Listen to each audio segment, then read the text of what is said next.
నమస్తే, welcome to focus. GST తగ్గింపు ప్రయోజనాలు పేద మధ్యతరగతి ప్రజలకు అంతని ద్రాక్షలా మారాయి.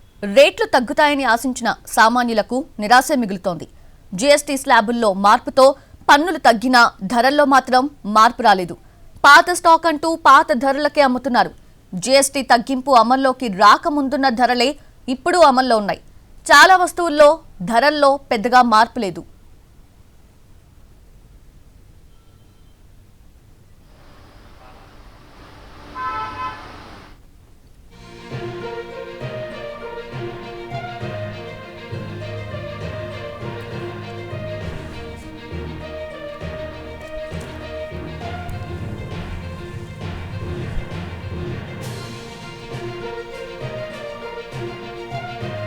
సాధారణ ప్రజలకు కాస్త ఉపశమనం కల్పించేందుకు నిత్యావసరాలపై కేంద్రం జీఎస్టీ తగ్గించింది. 18%, 12% పన్ను కిందుండే చాలా ఉత్పత్తులను 5% పరిధిలోకి తీసుకొచ్చింది.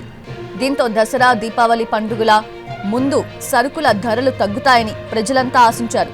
కానీ వ్యాపారులు తగ్గిన ధరల ప్రయోజనాన్ని వినియోగదారులకు అందించడం లేదనే విమర్శలొస్తున్నాయి. పేరున్న సూపర్ మార్కెట్స్, ప్రముఖ వ్యాపార సంస్థలతో పాటు చిన్న చిన్న సూపర్ బజార్స్ లోనూ ధరల తగ్గింపు కనిపించటం లేదు.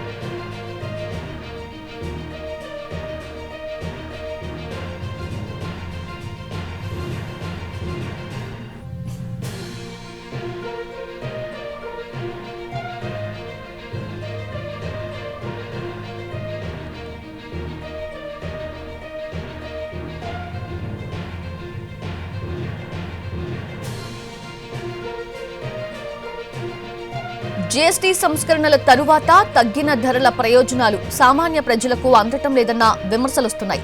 దీంతో కేంద్ర ప్రభుత్వం కీలక చర్యలు చేపట్టింది. తగ్గిన ధరలు అమలు కాకపోతే వినియోగదారులు నేరుగా ఫిర్యాదు చేసేందుకు ప్రత్యేక వ్యవస్థను అందుబాటులోకి తెచ్చింది. 1915 అనే టోల్ ఫ్రీ నెంబర్ను పెట్టింది. ఈ నెంబర్కి ఫోన్ చేసి ఫిర్యాదు చేయొచ్చు. అలాగే వాట్సాప్ నెంబర్ 8800001915 నెంబర్ కూడా ప్రకటించింది.